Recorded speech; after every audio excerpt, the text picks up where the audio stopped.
Our hostess for this evening and our leader is Dr. Nina Anderson. Let me just tell you a little bit about Dr. Anderson. She is the executive director and founder of Tova Community Health. She is also an advanced practice nurse care coordinator and nurse consultant at Tova Healthcare right here in the city of Wilmington. She previously served as the director of adolescent and youth adult interdisciplinary transition program in the Marian Anderson Comprehensive Sickle Cell Care and Research Center at St. Christopher's Hospital in Philadelphia, Pennsylvania. Dr. Anderson received her nurse training at the University of Delaware School of Nursing in Newark and her doctorate in nursing from Thomas Jefferson University College of Nursing in Philadelphia. Dr. Anderson is a member of the American Society of Hematology and Sickle Cell Adult Provider Network. She founded the Tova Awards and the James Fawcett III Sickle Cell Awareness 5K Walk and Run, the Tova Awards, and the Tova Global World Sickle Cell Day Symposium. Dr. Anderson has had her published peer-review articles and has given many presentations on sickle cell disease nationwide. In 2017, Dr. Anderson won the Delaware Women-Owned Small Business of the Year Award, and she has been named the Best Holistic Health Practitioner from 2020 to 2024. And in her spare time, Nina is an accomplished violinist. She enjoys running 5Ks. That's why she has everyone else running them as well. She loves to attend concerts at the Kimmel Center and spending time with her family and friends. Welcome, and let me ask Dr. Nina if she would come forward and direct us further in the program. Thank you. Let's give her a round of applause.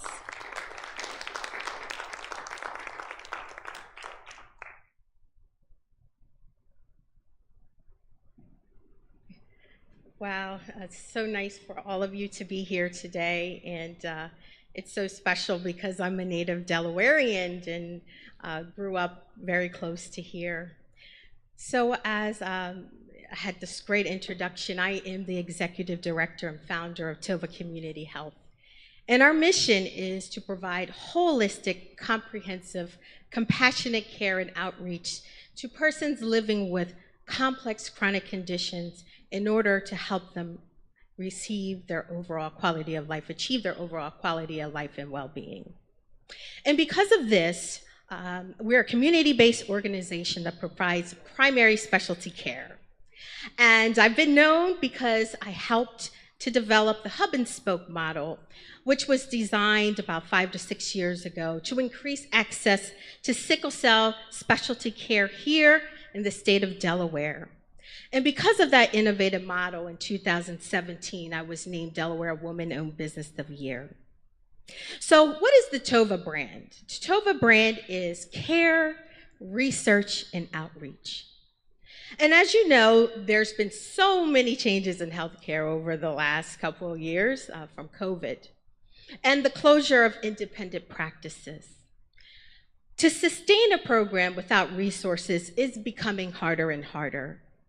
And the need for more equitable access to resources is important. So your support in this effort is very important. Today I'm very excited because we are offering free sickle cell trait screenings downstairs in the basement, because it is very important to know your sickle cell trait status. Why is that? Because 1 in 12 African Americans carry the sickle cell trait. And as a community outreach researcher, I have screened hundreds of people in the community right here in our community, in my practice and my own family. And yes, The screenings have revealed that people in my family, my relatives, carry the sickle cell trait, and they were not aware of their status. This makes for an interesting dinner and barbecue conversations. They got through it, and we still love each other. We also have Beautiful Gate Outreach here today, spreading awareness about the importance of knowing your HIV status as well. So why are we here today? Well, we are super, super lucky because National Juneteenth Day and World Sickle Cell Day are both held on June 19th. The United Nations and other countries will be celebrating World Sickle Cell Day today, Monday, June 19th, to raise awareness and to support those suffering from sickle cell disease. Our goal is to help them achieve access to quality of care and help them achieve their full potential. This is our third symposium. Over the last couple of years, we've been holding our World Sickle Cell Day symposium virtually, but we thought, yeah, let's get back out and let's have a face-to-face meeting. And I'm so glad to have Dr. Edward Ivy, who is the Vice Chief Medical Officer of SCADA, and also HRSA, he was a medical director and officer. But more importantly, he's also a sickle cell warrior and a medical doctor. He is currently the medical director of the Possibilities Clinic in Toronto, Canada. So we're excited to have him today. And at 7 p.m. tonight, live on our TOVA page on Facebook and Instagram, we have a TOVA Talk series with Dr. Charlie Ware, who is a naturopathic doctor, has done phenomenal research in Kenya, and has developed a sickle cell product, an herbal supplement called Evenflow. So please join in as well. So what is the purpose? We want to increase access to care in the U.S. and abroad. But how do we do that? We have to build partnerships and collaborations off of our shores with our global sickle cell community. So today, we're going to hear from our sickle cell warriors. Our senior sickle cell warrior, Mr. Carl Webster, who has lived 7 decades, just celebrated his 70th birthday. And then we're also going to hear from a caregiver, Mrs. Nancy Taylor Hall, who has cared for a sickle cell warrior who was locally denied being listed for a kidney transplant. Her work in advocating for him to get on the list, he was finally accepted to the Johns Hopkins program.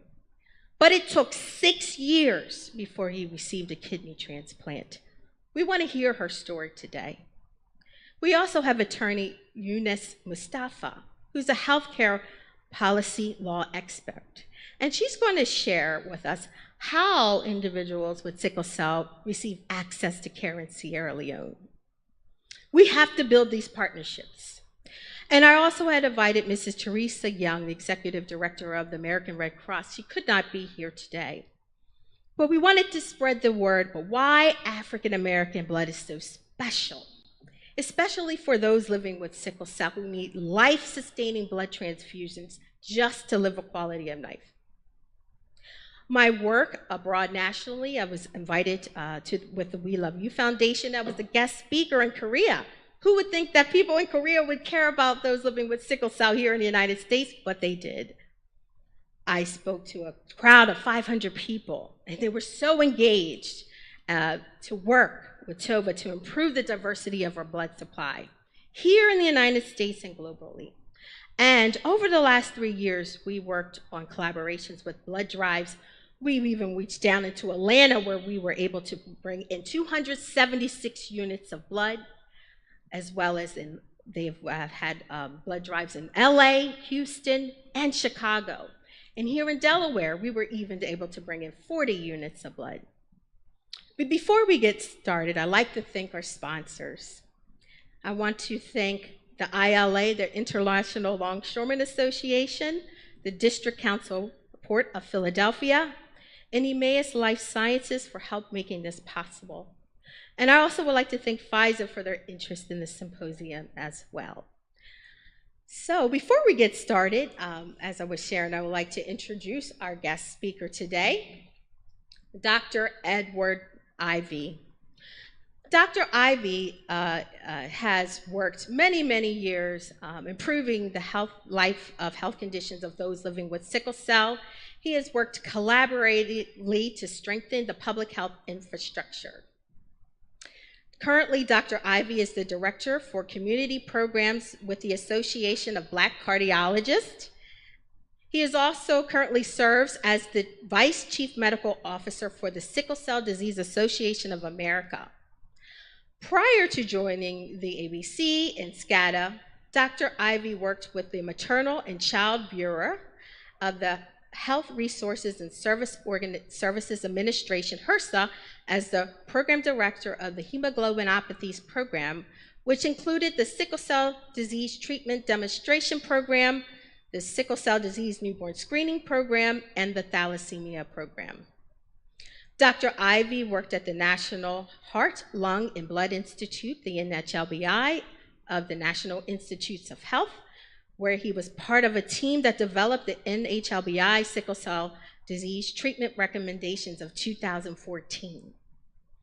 Dr. Ivy completed his medical school training at East Carolina University School of Medicine, and after starting a residency in pediatrics, Dr. Ivy realized his interest in public health and attended the University of North Carolina at Chapel Hill School of Public Health, where he received his master's in public health with honors. I also just want to say that Dr. Ivy is also a sickle cell warrior as well, so we're really excited to have him. I also have on our panel, which we will introduce a little later, is attorney Eunice Mustafa, who recently graduated with her LLM in National and Global Health Law from Georgetown University Law Center, where she was a Global Health Law Merit Scholar.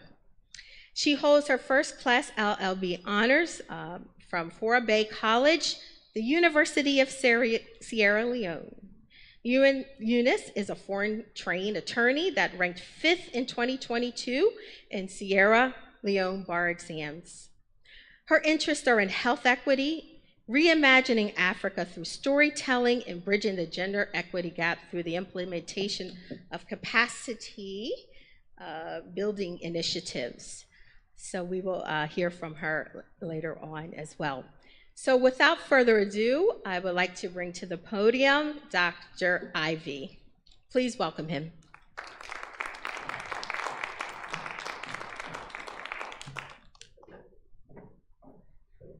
So hello, and thank you for inviting me here today to talk to you about sickle cell disease on World Sickle Cell Day. I did have some slides, but if it's okay with you, I'm going to try to, I'm going to try to talk without the slides so that I can really talk to the audience. Now, as Dr. Anderson said, today is not only Juneteenth, a lot of us may be aware of, but it's also World Sickle Cell Day. On Juneteenth, we celebrate the end of slavery in the United States and the freedom of African people that were enslaved back in the 1800s. Unfortunately, a lot of individuals are still burdened by chronic disease. So although we've been able to throw off the shackles of slavery in this country, we have continued to have the burden of chronic diseases.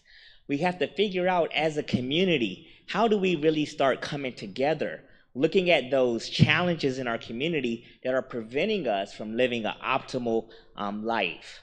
We know that cardiovascular disease affects African Americans disproportionately, heart disease, diabetes, and other complications like that. But we also know that we're burdened by sickle cell disease as well. And so today is World Sickle Cell Day for us to really start paying attention to how do we bring sickle cell disease and those individuals that may be living in the shadow to the forefront.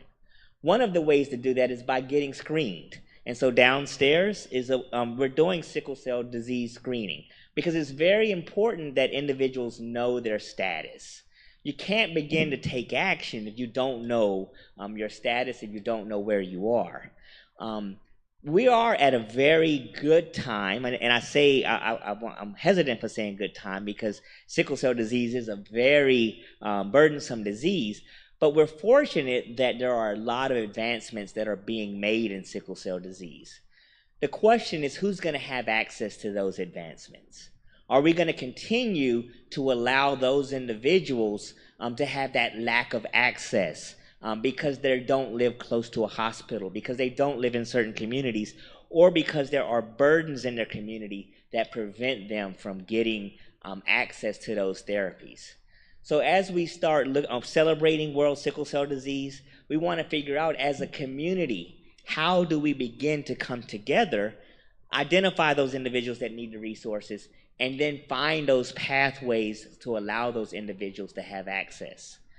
But as we do that here in Delaware, as we do that here in the United States, we don't want to forget our brothers that live and sisters that live in other countries that may not have those resources that our country has. In the United States, we're fortunate that sickle cell disease um, um, um, newborn screening was started back in the 1980s. But unfortunately, there are some African countries that don't have universal sickle cell disease screenings. So how do we help those countries also realize the access to therapies that we've had here in this country since the 80s? We're also, when I say we're at an interesting time, it is very interesting in medicine what they're starting to develop. We're really now looking at gene therapy and gene editing and treatments that are transformational. But unfortunately, a lot of individuals won't have access to those treatments because of cost burden. So how do we break down those barriers to allow individuals to have access? Now, I'm here happily to also represent the Sickle Cell Disease Association of America, and we're a group of community-based organizations that are trying to figure out how to do that in each of the community. Because what we realize is that individuals shouldn't have to face this disease alone. This isn't really a disease just of individuals, it's the disease of a community. So how do we bring those communities together? And then how do we look at those resources, those community-based organizations that exist out in the community, such as the one that Dr. Anderson runs, TOVA, to say how can we utilize and leverage those to improve access to care? Now we know that every individual with sickle cell disease should definitely have access to a hematologist. But if you're really getting optimal care, you have to address the whole person. I'm not just defined by sickle cell disease. Because I have sickle cell disease, that doesn't prevent me from getting diabetes. Because I have sickle cell disease, I can still get hypertension. So we have to make sure that we're helping patients also recognize that to stay healthy, they also have to address those non-sickle cell disease related issues. So I'm going to stop there. I know that there's a panel that we have that has a lot more experience that we can talk to you about the disease. I feel, I want to share my experiences with you. So if you have any questions about, personally that you want to ask me, I'm definitely here to talk about it. But I just want to say again, thank you so much for being here today, helping us to really celebrate World Sickle Cell Day. Thank you.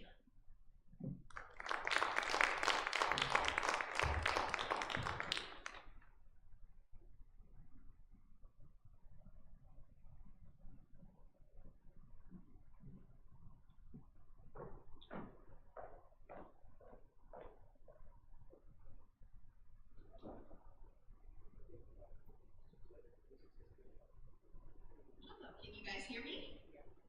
Okay, great. So as I was saying today, I'm super excited to have this conversation with such a great panel. And we'll also include Dr. Ivy in this conversation as well. I just wanted to first start with Mr. Webster. And Mr. Webster is a sickle cell warrior who's lived 7 decades. He just turned 70. Yes, this is and he's been living with chronic pain every day and just had his hip replaced. Mr. Webster, what has been the key to your longevity? I thought you would ask that question. First of all, hello everyone. Second, yes, I'm 70 years of age. I hope I don't look like it, but longevity. First of all, to put it point blank, is extends to my family genes. I've been blessed to have a family that had genealogy extends a long way. As I was just speaking to one of the panelists, my mother's 100 years old, still living. I have an aunt who just turned 100. Unfortunately, she did transition, but right before her sister turned 100. So I have a family who has strong genes. But if I was to extend it to understand about the longevity dealing with sickle cell, because I was diagnosed 65 years ago, and in being diagnosed and trying to deal with longevity, first of all, you have to have faith. You have to have faith not only in God, but also in yourself. That you're able to get up, move around, and do the things that you need to do. I try not to be a victim of sickle cell. Meaning, I'm not going to lay around and complain to you every day about what my pains are. Some people know, my family specifically knows, when I get tired, it's time to sit down. But as long as they allow me to continue to go on and move on and continue to do and have the activities that I have, to keep me sane to not deal with some of those social issues and barriers that we deal with on a regular basis. My family as a whole has supported me. Once again, having faith. I believe that is the longevity that established me to be where I am. Thank you. So I also wanted to ask that question to you, Dr. Ivy. I won't reveal your age. But what has been the key to your longevity? I mean, you got the medical school, you have SS, so, right? Yes, and I would, now, my family wasn't as fortunate as yours with the genes part. I did have a lot of diabetes, hypertension in my family history that unfortunately transitioned a lot of my family members earlier on. I would say though that what has really helped me has been a combination of things. I was fortunate enough to start really looking at sickle cell at an early age and learning about it, because it's hard to really approach something if you don't understand it or if you don't recognize that it's there. And so at an early age, the sickle cell disease had an impact on my life. I wanted to go into the Air Force. I tried everything I could to get into the Air Force, but then I learned in high school that, hey, I would never be able to get into the Air Force. So then I started really looking at, okay, well, sickle cell disease, how do I fight against this disease? How do I improve my understanding of the disease so that I can then approach it in a way with knowledge and power? Now, in doing that, I did pursue to go to medical school. I learned about sickle cell disease early on, and I was fortunate enough to be exposed to hydroxyurea. Now, for me, hydroxyurea as a therapy for sickle cell disease had been a game changer.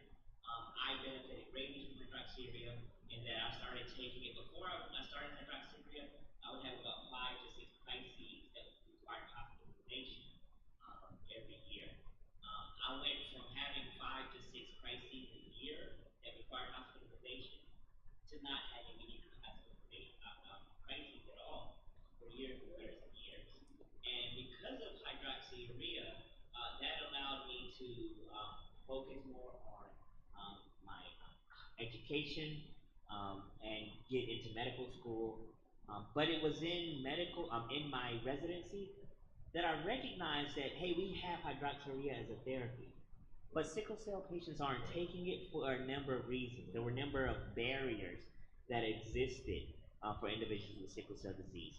So I wanted to really figure out, how do we tear down those barriers?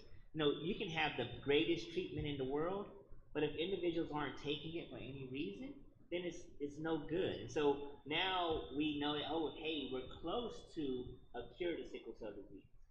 But if individuals don't have access to that cure, then what good is that cure? So really looking at not only how do we treat sickle cell disease, but how do we address those barriers that prohibit individuals with sickle cell disease getting that access to care. Dr. Arvin, I ask this question because you said hydroxyurea. Can you explain to the audience in terms of when hydroxyurea came out?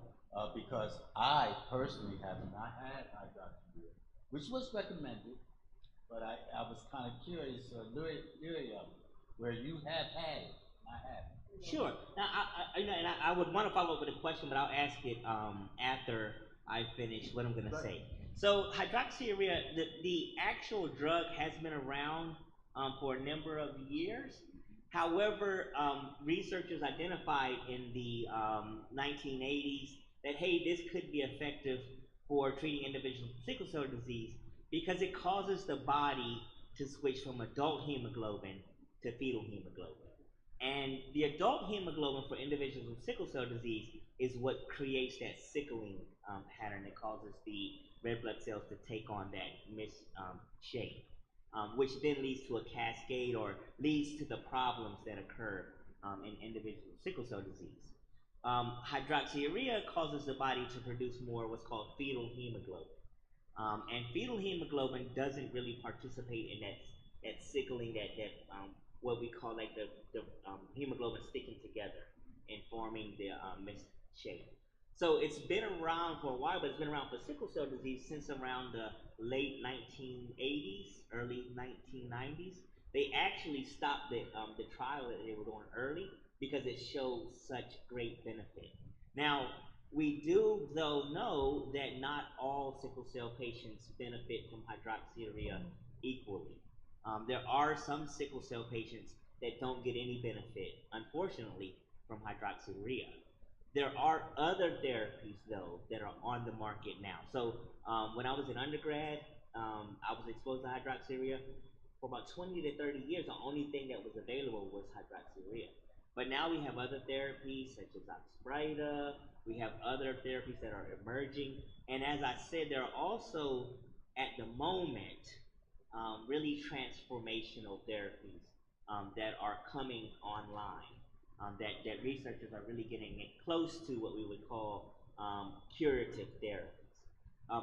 But we have to look at how do we get access for individuals to hydroxyurea.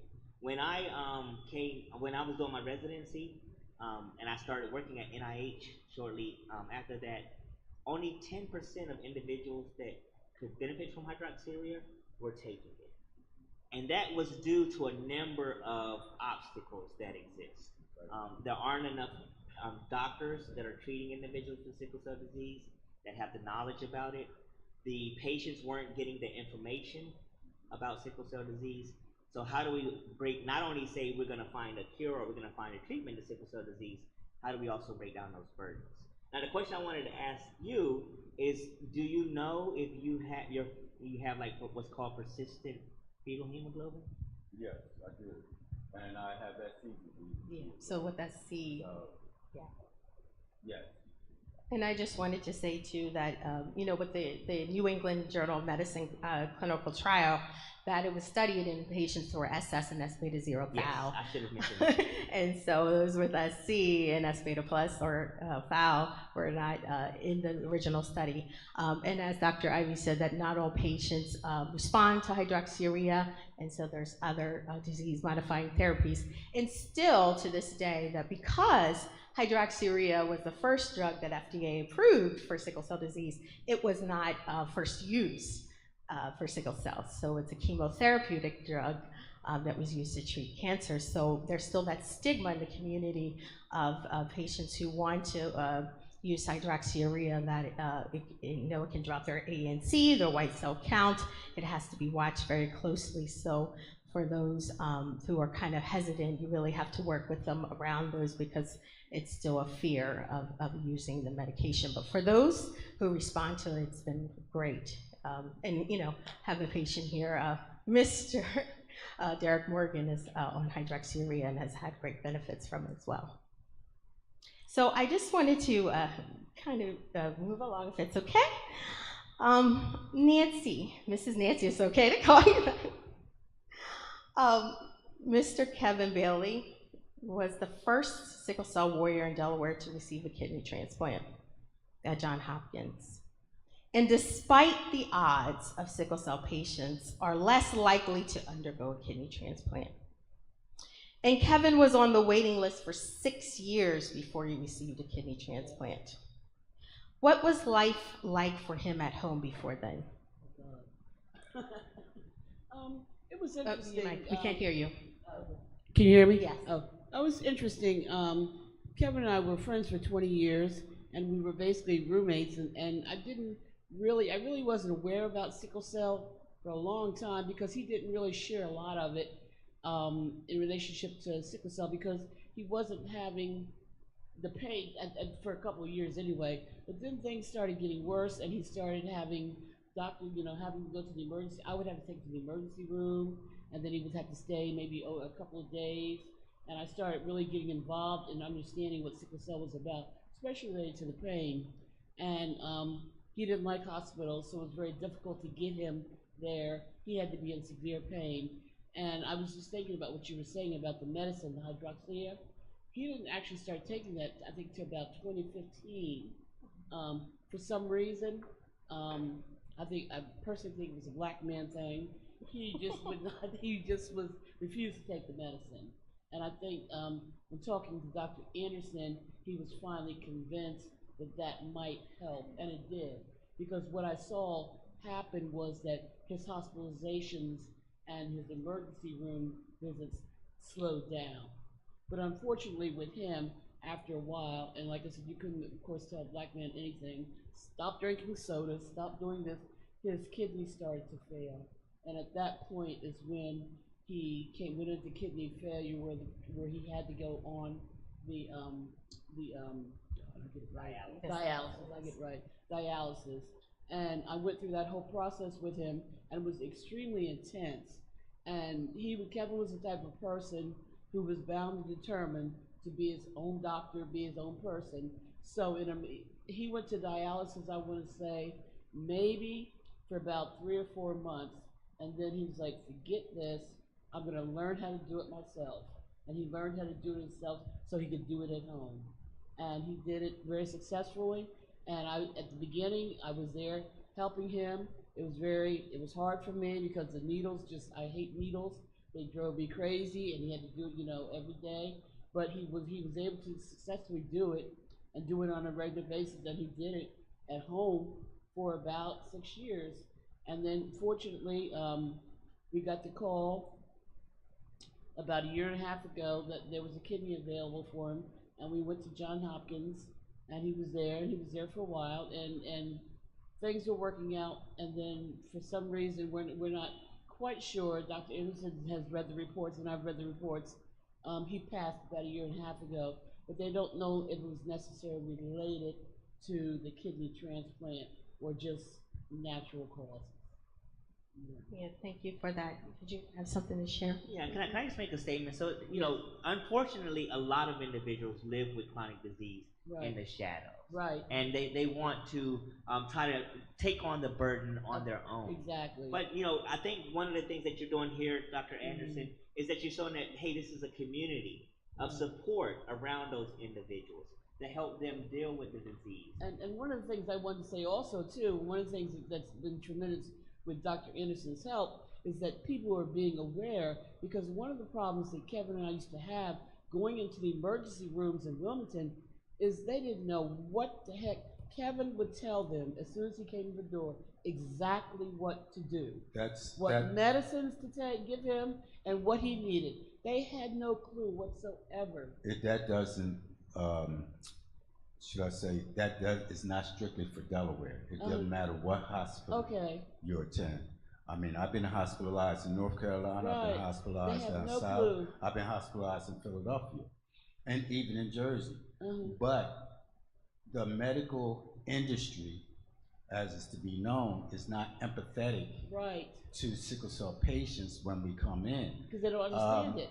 Dr. Ivory, and I don't want to take over, but Dr. Ivory, I will say this. You said you wanted to learn about sickle cell, how you can handle and battle with it. Most sickle cell patients want to understand what is going on with their body. What can I say to the doctor to help? If I tell the doctor I need IV, to get some fluids in me, I need medicine, they're looking at me like if I'm crazy, I don't know what I'm talking about, but I'm living this life. I have And been they're living not. it for Yeah. all your life. I mean, Exactly. yeah. But this is what unfortunately, they're still not empathetic Right. to individuals coming in Delaware, no matter what hospital. And the basic experience of me and Mr. Moore being in Baltimore recently. I mean, I we've had your had bail bonds ready. I know, but just the mere fact. Unfortunately, and I ended in this content. Unfortunately, we have people, and no disrespect because I love the audience. We still have people who don't understand sickle cell alone. That is of our nationality. and, and however, if we don't understand it, how does the medical staff understand it to know how to give us the better care that we need in order to survive? Thank you so much, Mr. Webster. But I do want to bring in attorney Yunus Mustafa, who's a health advocate.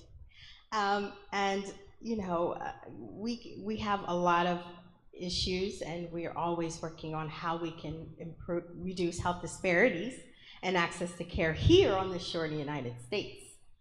But having a conversation with you, I wanted to hear, what does the landscape look like for those accessing care in Sierra Leone? And maybe we should be a little bit blessed about what we have here. But I want to hear from you. Thank you very much for that question. You hear me? No. Can you hear me now? Can you hear me? Yes. So thank you very much for that question. Looking at the landscape in Sierra Leone in terms of access to care for sickle cell disease, there is inadequate access to medication, and screening can mostly only be done in Freetown, which is the capital city of Sierra Leone, and we have about 16 districts. As a child coming up, I used to think sickle cell was just another thing that we had to cope with or that we had to live with, because I had a sick cousin and I also had relatives that were carriers. Even though in terms of the rights to health, providing that everyone should have access to the highest attainable standard as also provided for in international treaties like the World Health Organization's Constitution. You also have the International Covenant on Economic, Social, and Cultural Rights, or even the African Charter on Human and People's Rights. The African region alone bears about 80% of the sickle cell disease burden. Coming back to Sierra Leone, our constitution makes access to the right to health an objective and not an obligation. And in terms of this being an objective, the International Covenant on Economic, Social, and Cultural Rights provides that states can progressively realize the right to health. And because of this progressive realization, our government has been taking its time.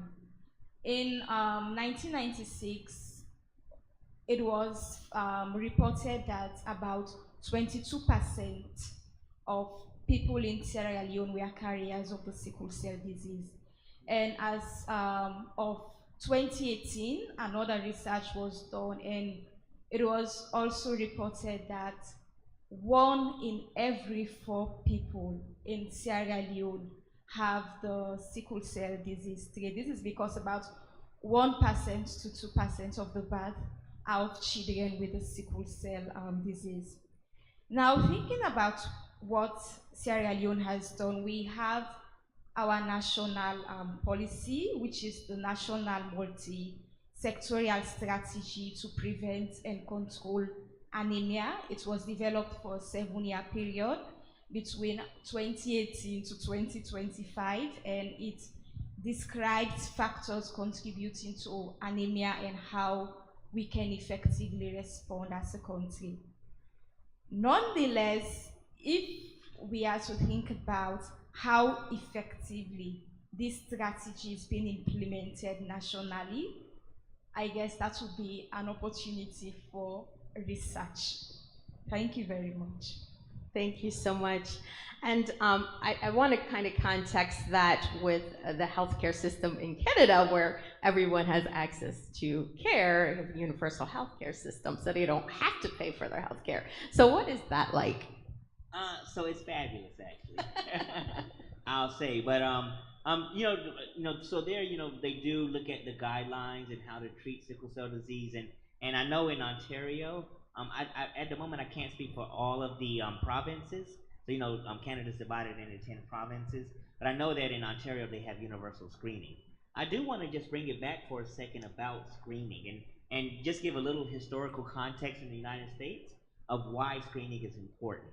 So prior to the 1970s, they didn't have screening, and part of that was that they didn't have an effective treatment for sickle cell disease. Now, in the 70s, I guess in the early 60s, late 60s, early 70s, there was a study that came out that demonstrated that giving penicillin prophylaxis to babies with sickle cell disease can really help reduce deaths from sickle cell disease, because individuals with sickle cell disease would die early in life from sepsis or from having infections that kind of overwhelm the body. So then discovering that, hey, we can give penicillin prophylaxis to babies, help encourage screenings, because you wanted to identify those babies and get them on penicillin prophylaxis. I did have in the slides that I was going to present, it shows a curve, and it shows that life expectancy after penicillin prophylaxis, that penicillin prophylaxis study, greatly increased in the United States when they started doing screenings. And then you see another bump in the curve when you start adding in other screening tools, such as transcranial Dopplers for children to prevent stroke, and then such as getting individuals like on hydroxyurea. So it's very important to identify babies we have to really fight for that in countries that don't have the universal screenings, so that we can identify those babies that need to be on penicillin prophylaxis. And then we can look at those other therapies as well, adding in, well, how do we ensure that individuals get access to hydroxyurea or get access to those other therapies? But as you point out, we have to really start by saying, well, can we implement like universal screening type programs? So I just want to go back to you, Attorney Mustafa. So, as we know, in Sierra Leone, there is no national newborn screening program. So how do babies get diagnosed with sickle cell disease? Thank you very much again for such an important question. So, the National Newborn Screening Program CAP in Sierra Leone is actually a call for concern. And according to research, sickle cell disease diagnosis in Sierra Leone is mostly symptoms-based. However, the problem with that is that you have a lot of misinterpretations. Misinterpretations in the sense that those symptoms are sometimes considered the symptoms of malaria. As earlier mentioned, screening can mostly only be done in Freetown, and our babies get to skip the screening process. When I was a teenager, I started complaining about pains, and one of my cousins casually said that I should do screening for sickle cell. I never did, in order, because the trait runs in our family. We've lost family members to sickle cell, and I only did the screening today when doctor provided free screening, and I found out that I have been carrying the trait, and I'm 25. Wow. So this is great that you know your trait status. Yes, it's really great that I know, and I come from an educated family. So just imagine those that are not coming from educated families, and you get to know that you have this huge gap in Sierra Leone. The Sierra Leone National Multi-Sectorial Strategy to Prevent and Control Anemia also highlights that to improve screening, counseling, and management of sickle cell disease, there is need to focus on primary intervention such as early detection. So we've acknowledged that it's important for us to have the National Newborn Screening Program. Nonetheless, reiterating my earlier comments, however, in determining how effectively this strategy is currently being implemented provides an opportunity for research, because we tend to have a gap between what is in paper and what is in practice. So now as a country, we need to move away from policies just being in paper and try to implement them. Thank you so much. So there's so much work to be done on the continent as well. And I'm so grateful that you did get tested today. So you're more empowered now that you know you carry the sickle cell trait. So thank you for doing that. And it's why it's so important that we have these and offer these screenings, because a lot of people in our community aren't aware. And as I was saying before, even though newborn screening program started in the 80s and was instituted in the 90s, there's still people in our community today, right now, that are unaware of their sickle cell trait status. But I want to go back to talking with you, Mr. Webster. So we live in uncertain times. There is a hope for a universal cure that may one day be on the horizon. How do you keep living your best life now? First of all, lay up like I am now, because that question is kind of difficult. Yeah. Living my best life is, I guess that's what I said earlier, move my feet forward, continue to move forward, trying to make something, or should I say, not trying, making something more positive than what it is. Once again, my biggest inspiration, my biggest effort is communicating to individuals who don't know about sickle cell. I mean, I've been here 70 years, 65 years, I know I have sickle cell. Please believe me, we can go 3 or 4 hours longer to tell you my life story as to the chapter and verse of what I experienced.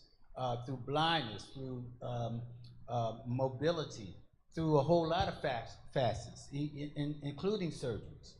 But living my best life is always looking positive and forward to what's going on today. Learning more about what is going on within your life, learning more about what's going on with your health, learning more about sickle cell as a whole. Because keep in mind, I think the number is 1 in 12. Okay, you're saying 1 in 4 in Sierra Leone? Wow. I mean, those are numbers that you, somewhere along the line, your relative is going to have sickle cell trait. And if you don't know what your status is, once again, I mean, I'm God blessed to be born with sickle cell, in the sense that my mother and father born to raise me. But you still need to understand about you and what you're all about, what status, what traits do you have, you know, so you can prevent, or should I say, we can find the cure that we need to find. Thank you, Mr. Webster. And I want to ask that question to you, Dr. Ivy. How do you live your best life now? So that's a great question, and as Mr. Webster, yes, as Mr. Webster says, you know, there are many factors involved in that, right? I think one of the most important factors is that I don't let sickle cell disease define me, right? Secondly, I have to recognize that there are other burdens out there besides sickle cell disease. If sickle cell, you know, was the only thing I had to worry about, I don't know, I might be happy, but I have bills to pay. You know, I have to worry about other things. I have to look at other aspects of my life as well. So it's important to really take hold of sickle cell, make sure I'm covered there so that I can deal with those other aspects of life. I do want to go back to something that was said. You know, that's one of the challenges that we have in this country as well, when you said earlier that, yes, on paper it's one thing, but how do we put that paper into practice? You know, in the U.S., we've been fortunate that we have all of this research and and all of these other items that say, hey, do this for sickle cell disease. But we're unfortunate in that it hasn't been put into practice like it should be. So, I want to say, COVID has kind of thrown off time. So it was actually 3 years ago that the government did a report called the National Academies of Science, Engineering, and Math, or short NASEM report, on sickle cell disease. And it found that there were several barriers in the United States for individuals getting access to care. We need more providers in the emergency room that know how to address sickle cell disease, because there is an effective way to treat sickle cell disease in the emergency room. We're just not doing what should be done. As it was pointed out by Dr. Anderson, we have universal screenings, but most people still don't know their sickle cell status as they become adults. So looking at how we create those data systems, how we create those other infrastructure that allows individuals to get better access. So the United States also has a ways to go in ensuring that all sickle cell patients has good access to care. The thing is, the federal government is not going to be able to do it alone. We have to look at those community-based organizations and the role they play. We have to look at those sickle cell patients and the role they play. We have to look at strategies that bring in the whole community and make it a whole community effort. It's not just on one person to deal with their sickle cell disease alone. It's about bringing in those structures that allow all of us to get good care. Thank you so much. And I want to go back to Attorney Mustafa. So you don't have a universal screening program, but what kind of initiatives is Sierra Leone doing right now as we speak to ensure that those babies aren't dying before the age of 5, before they have symptoms? So thanks again for such a thoughtful question. Listening to you all, I get to realize that even though as Africans, we're in Africa, you have the African Americans, in terms of the experiences, they tend to intersect in one way or the other. I wanted to highlight that at first. So we have the Sickle Cell Society in Sierra Leone, which is playing a huge part in terms of providing screening, counseling, and management of the sickle cell disease. And also we have organizations that tend to go to areas where access is not adequate in order to bridge some of those gaps, but the problem is the issue of consistency, because at the end of the day, it's not just about making effort, it's about making consistent efforts. And we also have activists on ground, like local activists that have taken up the challenge to advocate for access to sickle cell care. They have movie screenings, and they also have engagements for supportive community. The thing about Sierra Leone is that whenever resources are scarce, people tend to find ways of coping, and one of those ways of coping is the development of theories. As a little girl, I was told that after the age of 21 or 22, people do not usually die as a result of sickle cell disease, and all people had to do was to ensure they got to that age. And I had an aunt too who once told me that pregnancy healed sickle cell. She was like, when she got pregnant and she went through childbirth, her sickle cell healed. So you have situations like that. So she later had a son who was struggling with sickle cell. The mom thought she had been healed during childbirth. You see those misconceptions and some of the effects that come up. According to the national strategy in Sierra Leone, the Sickle Cell Society is the only major entity that provides services specializing in counseling, maintenance, and crisis management of sickle cell disease in Freetown. Emphasis on Freetown. And as I earlier mentioned, Freetown is just the capital city of Sierra Leone, and it's not the entire Sierra Leone. So one thing I love about that strategy is how it actually acknowledged the gap in Sierra Leone. They were being very realistic with the national strategy. And as I also earlier mentioned, the strategy recommends early detection and counseling that provides guidance for patients. Okay, this one is new patients, families, and teachers on managing sickle cell disease. It provides for a whole of society approach because when it comes to this disease, as you rightly earlier mentioned, does not take an individual, it takes an entire community. So our strategy also promotes training for health workers and community education, laying emphasis on social awareness in order to address some of the cultural issues associated with sickle cell disease. Again, as I earlier said, how effectively is this strategy being implemented will be an opportunity for Dr. Nina to go to Sierra Leone and help us do the research. Thank you. We will definitely do our best to leverage those resources. But I want to, before we ask the audience the opportunity to ask questions to our guest panelists, I wanted to go back to you, Nancy, because Kevin suffered from depression and hopelessness for many years. He hated doctors. He hated me. Yes, and Go to the doctors, and he had to be really in bad shape. yes, You and know. yeah, and he hated his wellness checks. Yes. But as his sickle cell advocate, how did you keep him motivated to move forward, support him during these difficult times? Basically, I did a lot of Can't hear listening. you. Put your mic up. I did a lot of listening, to him. We did a lot of when he was able to. We did a lot of fun stuff, going out to dinner, going to movies, going to just some activities, and being involved in Delaware Juneteenth, and that was very, very active. And so we spent a lot of time doing that. I guess basically when he wasn't in a lot of pain, it was keeping active, which helped him, and just pushing him to understand. But like I said, there's a lot of hidden agendas, especially as far as I'm concerned.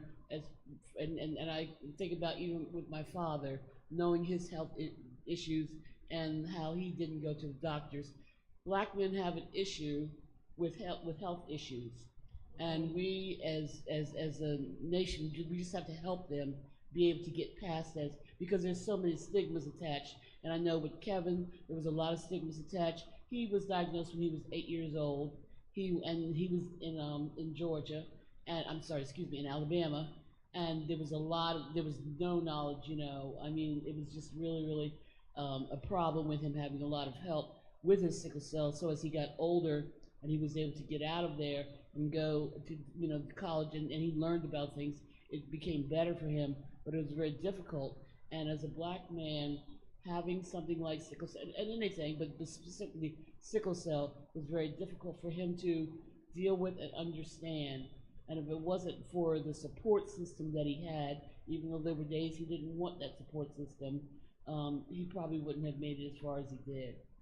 Yes, so it definitely takes a village. Oh, it definitely does. It definitely does. So before we have some of the audience ask questions to our phenomenal panelists, I want to go back to you, Mr. Webster.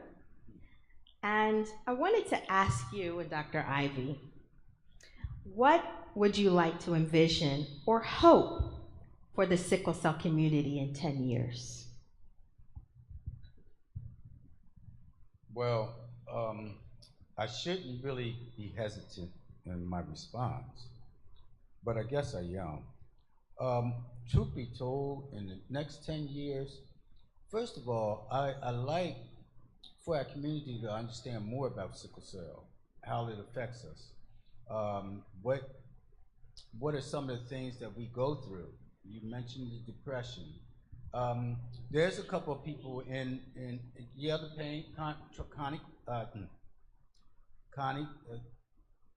the pain, the pain level. But there's people in the audience that have sickle cell, and we all go through the same thing. But we're talking about 10 years. The biggest issue, I guess, that there's two of them. The biggest issue that I would address and identify with is first, sickle cell is still a hidden disease. What do I mean by hidden?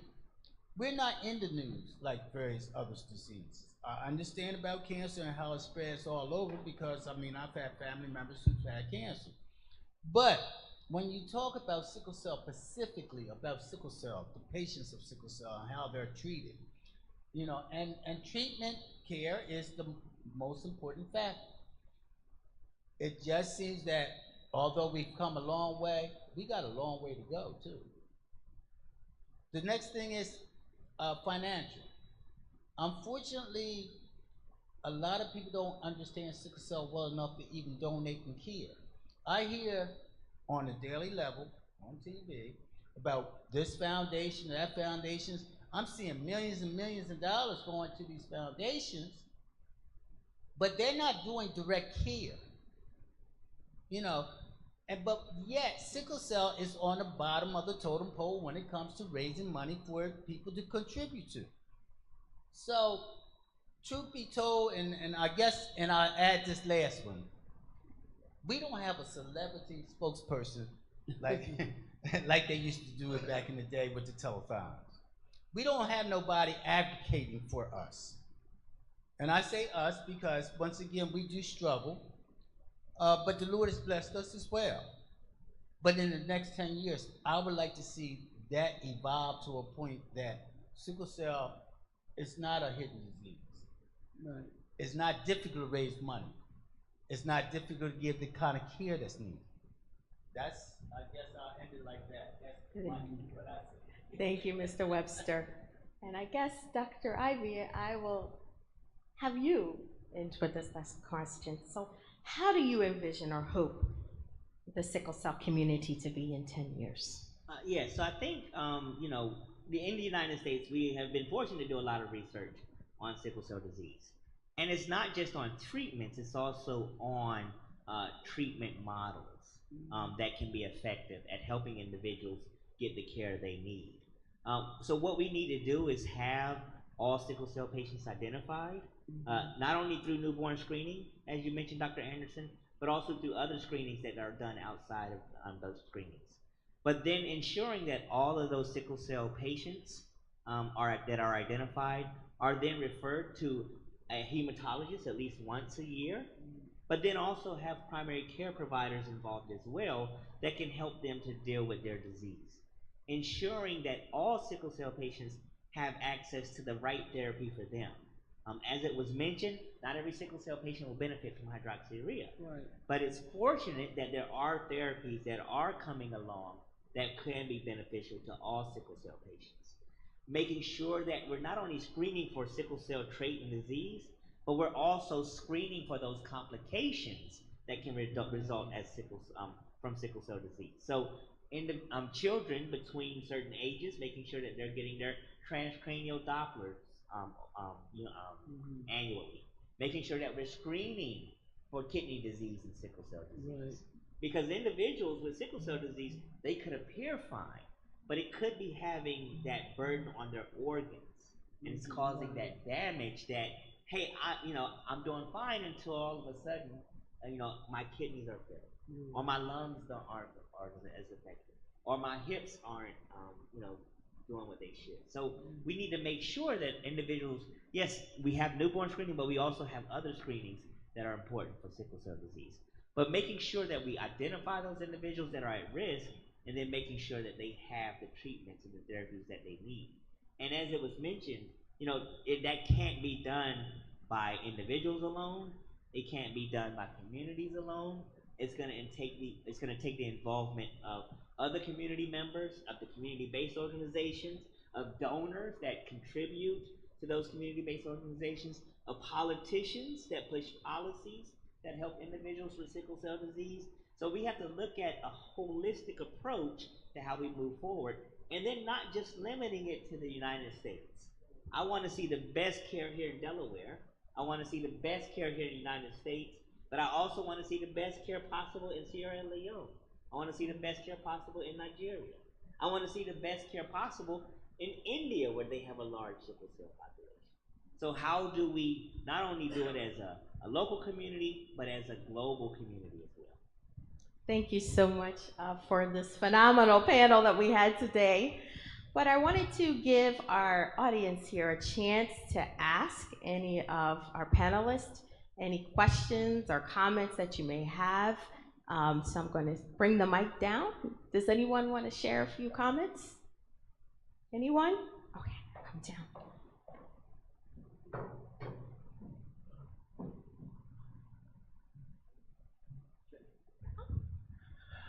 I was wondering, do you guys still have any difficulties with pain management? I worked in the emergency room in North Carolina in 1988 when I was an Army medic, and I saw the difficulties that existed for an African American patient as far as getting adequate pain treatment. And now there's a climate in America where everyone's considered to have problems if they need pain medication. So how do you deal with that? That's not a stereotype. That's not a stereotype. Who wants Or to take should I that? say? All right, I guess I took it because you're talking about pain management. First of all, yes, there's a problem with the emergency board because, and Derek, you sitting there, you quiet, you know what I'm talking about. There's difficulty because as a patient going to the emergency board seeking pain management, unfortunately, you have various people who are looking at you. You're just seeking drugs. Right. Now, truth be told, I have not been hospitalized except for maybe 3 years. It has what 3-4 years ago for a crisis. I've been managing my pain at home. It does take a little variety of choices between Dr. Anderson and my hematologist. There's a lot of different levels of pain management. Do I have pain every day? Yes. I'm in pain now, but you wouldn't know that. But the point is that management of pain, first of all, the medical industry doesn't have no empathy, and I'll say that again, in terms of people having chronic pain with sickle cell pain going into the emergency room. That's the first thing. Second, at home, my family, and I said this earlier, I have a very large family. That gathering over there is my family. But my family takes care of me as well, and making sure if it's over-the-counter medication, that's fine. But whatever works in terms of managing the pain, so I don't have to go to the hospital to be stereotyped and not get what I'm supposed to get. Can you hear me? Yeah, we can hear you. My name is Derek Morgan, and I've been living with sickle cell for over 54 years. And I just want to say one of the things that got me through is my faith and the fact that I was always researching what sickle cell, really was from a young age. So I know that I needed to listen to my body, keep myself hydrated. And then when I was in New York City, I was put on hydroxyurea at the medical center, Darwin Medical Center, and it worked for me. At an early age, I was in hospital once every month for 5 days. Yet I actually came up with a good score in school. So I'm a focused person. Then I went into the health field, and then I went to make a change. But no matter what it was just my faith in God. I listened to my body. I keep myself in good health by not overexerting myself. And I had to listen to my doctor, Dr. Nina, because I'm always, trying to be too active. When I actually listened to her, my medication was lowered. I lost some weight. I actually just got 5 or 7 surgeries with Dr. Nina. And now I'm walking straight without a walker or a cane or anything of the sort. And it's basically just taking good care of yourself. That's all it is. One more question.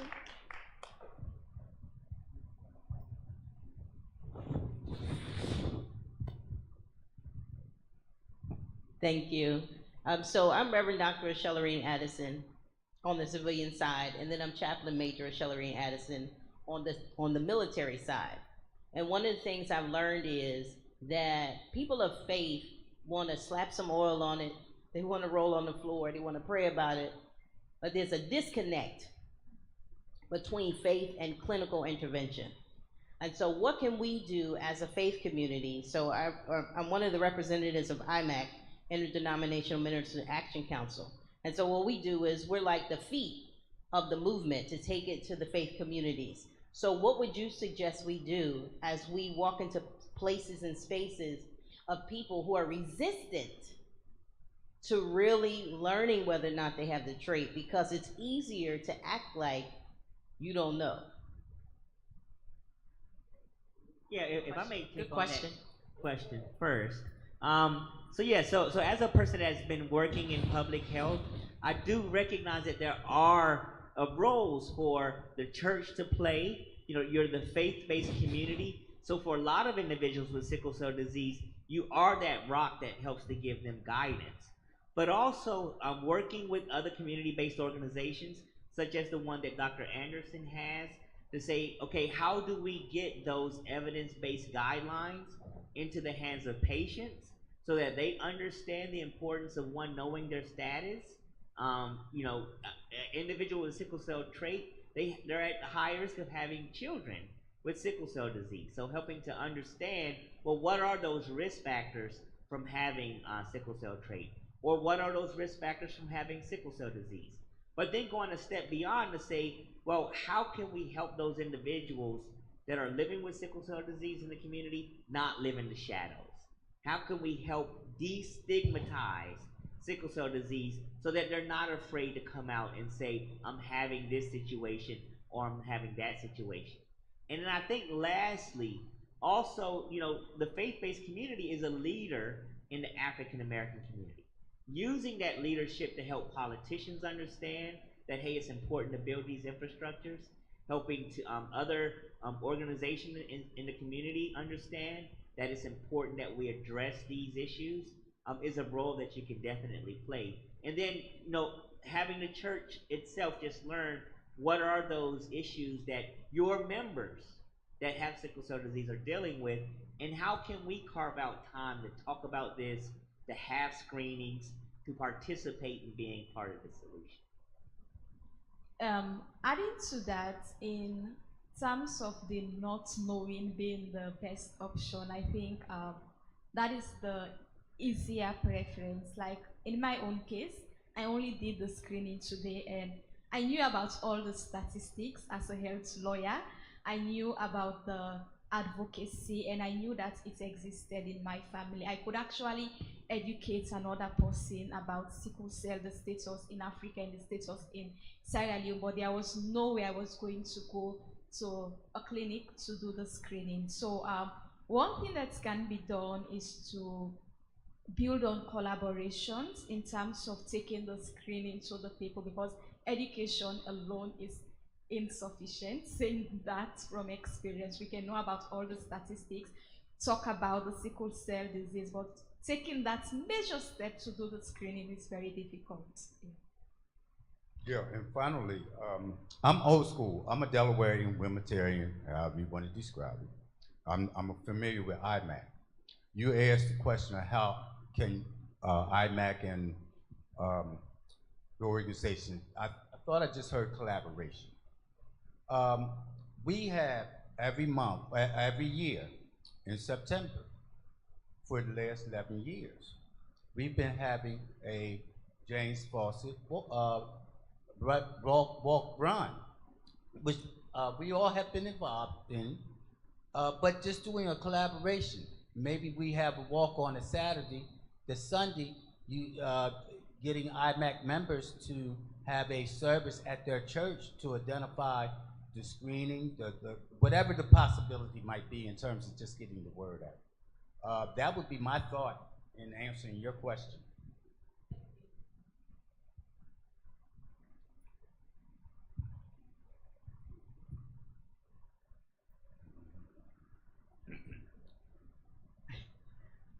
I have a question for Dr. Ivy, and some of the panelists can probably answer as well. But you were saying, explaining about hydroxyurea. I am a sickle cell warrior as well. I have SC, you were saying there are other therapies. I just wanted to know what are some of the other therapies. Yeah, so there are, we're fortunate in that there's a lot of research being done in sickle cell disease right now.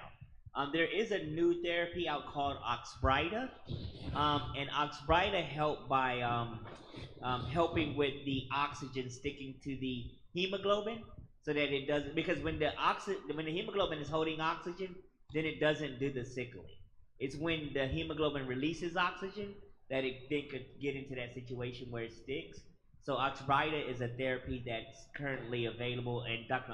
Anderson, please correct me if I'm wrong, that most sickle cell patients, a lot of sickle cell patients can benefit from.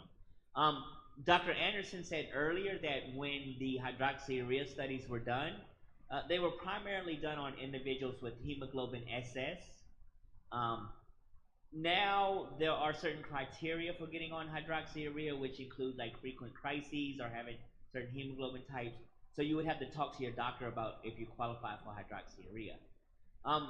There are other what I would call molecular therapies that are becoming available as well, that do different things to the red blood cell and the hemoglobin, that are kind of what I would say is are in the pipeline.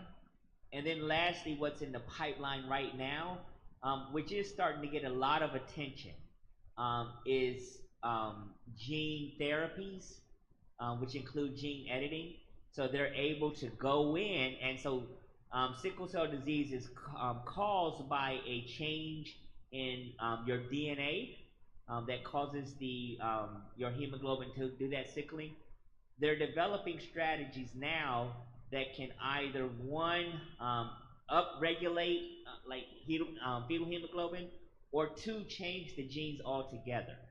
And so those are going to be very transformational. The issue with some of those therapies, though, is that they're going to be very expensive.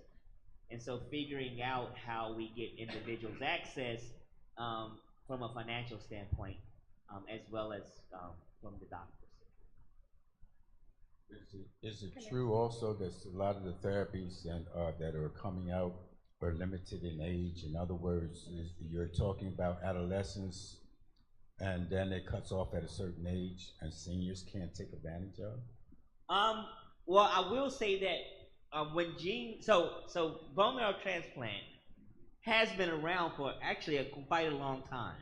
So back in the 90s, they were doing bone marrow transplants. And back in the 90s, what happened was that there were a lot of adult patients that didn't do well, and the children, they did do well. So they kind of continued with bone marrow transplants for certain individuals that had donors that matched them. Initially, those donors, it was limited to like sibling donors. So you were very limited in who could do the bone marrow transplant, in that they needed to be younger, and they needed to have a sibling that could donate. They have been doing a better job with bone marrow transplant, and I do have a friend that's in his 60s that had a bone marrow transplant in his 60s. So it has gotten more effective, and it is possible to do bone marrow transplants in older age groups. Now, with one of the problems with bone marrow transplant is that you still have other issues that could arise.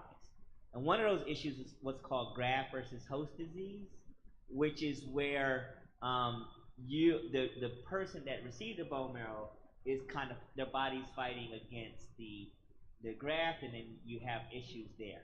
Now, hopefully, the gene editing and gene modification, the gene therapies, they will eliminate that, because the person that has sickle cell disease can then have their own bone marrow modified as their bone marrow, so you get rid of some of the graft versus host or rejection. But you are correct in that many of these therapies right now are done in research. They are looking at certain age groups, because as we age with sickle cell disease, we experience organ damage that may not be visible to the eye, but can be a problem making you a candidate for certain therapies. Doctor, when I was doing my research, I saw that having sickle cell trait helps you survive malaria. And for places like Sierra Leone, malaria is a health concern. So in terms of the sickle cell trait helping you fight malaria for kids, is having the sickle cell trait a bad thing? Comparing it to malaria, since it's a survival mechanism for malaria, one disease helping you fight another one. What do you think about that controversy? Yes, so that's a very interesting question. And if you look at sickle cell disease, sickle cell trait from an evolutionary standpoint, then correct. Because now it doesn't prevent you from getting malaria, as in malaria is a parasite that's in mosquitoes. And the mosquito bites you and it injects the malaria into your bloodstream. The problem is that malaria can't grow that well in cells that have sickle hemoglobin in them, including sickle cell trait. So individuals that have sickle cell trait, so you produce hemoglobin that's normal, and you produce hemoglobin that has that from the sickle gene. So you have sickle hemoglobin in your cells. You don't the amount of sickle hemoglobin in your cells isn't like a sickle cell patient who only has sickle hemoglobin. So they're at risk. So individuals with sickle cell disease are at risk of dying from complications from the disease. To your question, individuals that were normal, they only had normal hemoglobin, then the malaria can, divide easier in their cells and they would die from malaria. So what you had is, individuals with the disease would die from the disease. Individuals that had normal hemoglobin and didn't have sickle cell trait would die from malaria. And so the most common genes you would see are those individuals with sickle cell trait. So to your point, it is protective. Now, that's not to say individuals with sickle cell trait, it's not to say that they can't get malaria. They can still get it. They're just more likely, to your point, to survive it and continue on. Okay. Cornerstone Fellowship Baptist Church. This church, we are partnering with a segment of Nemours Children's Hospital. Can you hear me? Okay.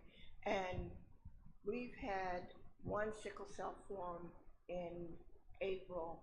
The next one is July the 8th. And then the next one will be in October. And the lady leading the segment at Nemours, Pastor Pat, comes here and they invite sickle cell families. And it's open to the public, anyone who wants to come. But she shares the resources that are available to families through Nemours. Like she was saying, there are families that cannot afford a box of Tylenol. We can get that for you through Nemours. They also have a program to help make sure you get fresh fruits and vegetables. So again, we did one in April. The next one is July the 8th, from 10 to 12. There will be another one in October, and it's open to anybody.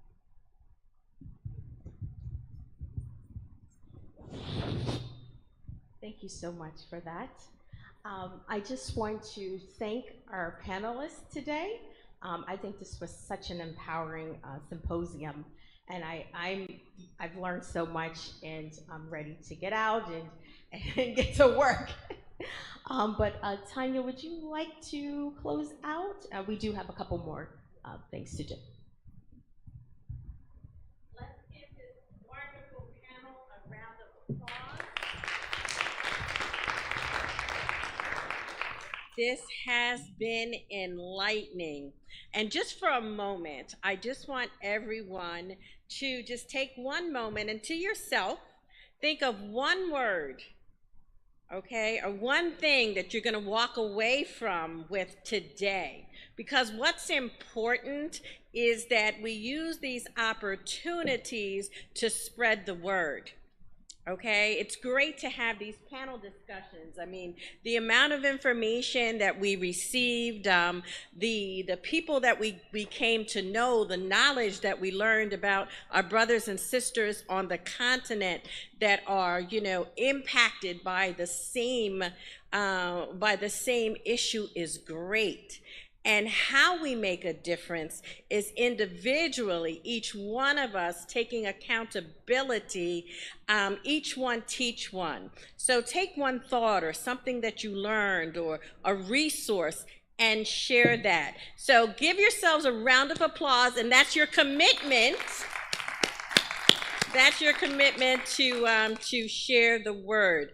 Dr. Anderson, thank you very much. Dr. Ivy, Miss Nancy, Brother Carl, and Sister Mustafa, thank you so very much. You know, they've come from near and far to share this word with you. There's so many things we could be doing on this beautiful afternoon, but you are here for a reason, and we appreciate you. Thank you so very much. So we're going to take just a few moments to honor the Sickle Cell Village. And I am here as a representative of the Center for Global Africa, one of the sponsors here. And the Center for Global Africa is a think tank. And what we do is we collaborate. Someone said keyword collaboration. All right, that's what's going to make the difference. And we have are going to be continuing to collaborate with Dr. Nina in this initiative and this great work that needs to be done so that our babies, okay, don't have to not be counted or not be covered as a result of this disease. Thank you. So I'm going to ask Dr. Nina if she would just come forward, and we can continue with the presentation and the closing. Thank you.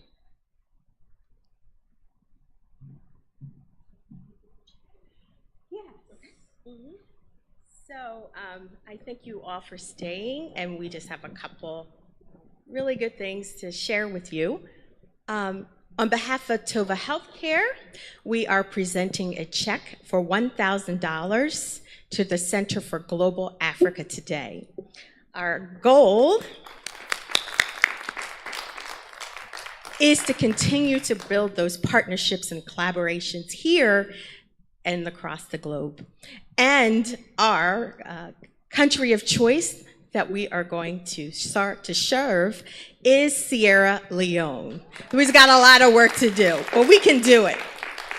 So I'm very grateful to be able to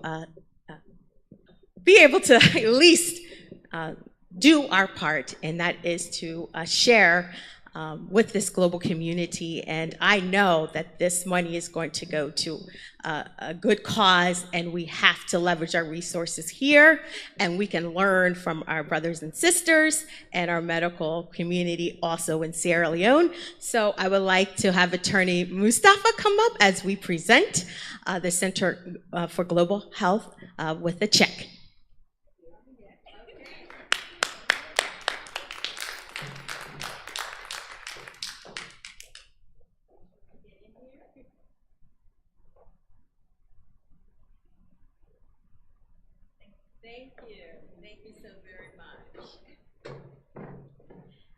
And then I just have one last thing is I want to thank IMAC. Without their efforts, this would not be possible today.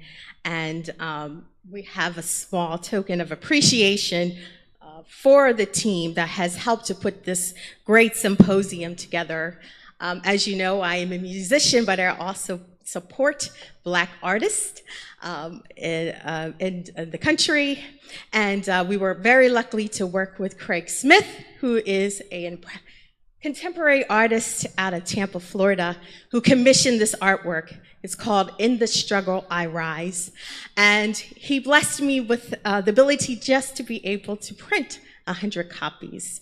And today, I want to present IMAC with a copy of Mr. Craig Smith's artwork. And I just want to thank you so much for your help with this initiative. And I'm very excited about the work ahead. And I would also encourage you to support our local artists as well as Craig Smith and his work, thanking him for such a wonderful, empowering picture. this is my token of appreciation to you today. Thank you. Yep.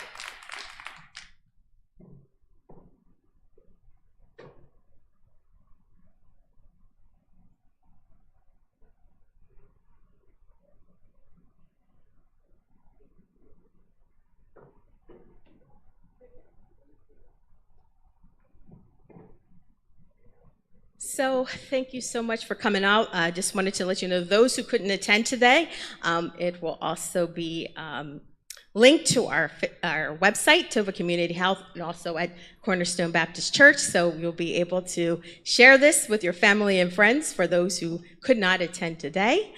And I think I want to turn it back up to Tanya. Do we have any last minute things to do? We have the MOU. Yes. I'll let you present that and close it out. Okay, thank you. Very good. I'm going to ask Ms. Mustafa, she would come down.